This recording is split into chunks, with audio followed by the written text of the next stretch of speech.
Hello, my name is Mr. Haugen and I teach junior high woodworking. I'm Mr. Nodge and I teach the automotive program at the comp.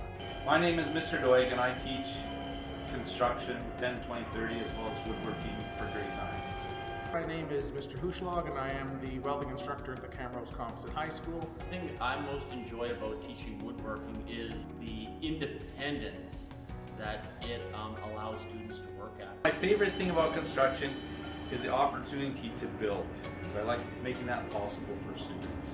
What I really like about teaching CTS is that students can get exposed to a lot of variety.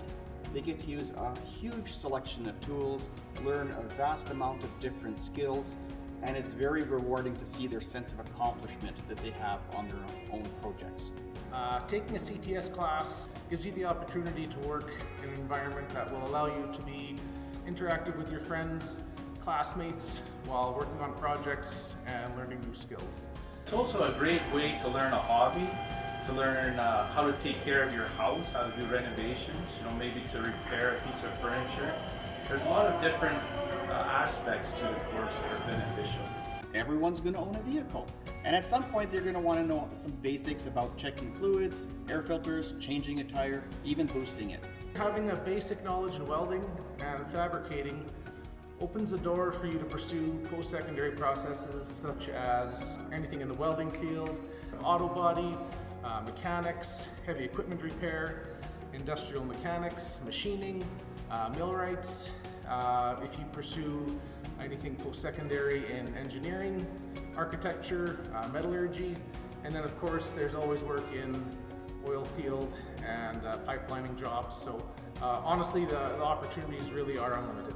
Within construction, students are able to study furniture making, cabinet making, carpentry, residential construction, plumbing, electrical, design.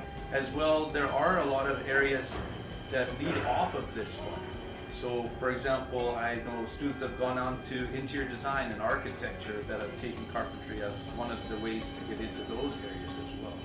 It's not all using saws or necessarily using wood. Students can use things like our CNC engraver, where basically they use a computer, design a logo, or it can come up with a logo, and it will engrave that logo into a piece of plastic, into a piece of You'll have the chance to use and operate tools that you may have never seen before and may never have the chance to use again. There are other opportunities within the program. After hours, we normally train for Skills Canada, and we've been hugely successful as a school. So if you would like to gain some valuable experience towards the trades and prepare yourself for a successful future, then I think you'll love this class and our school.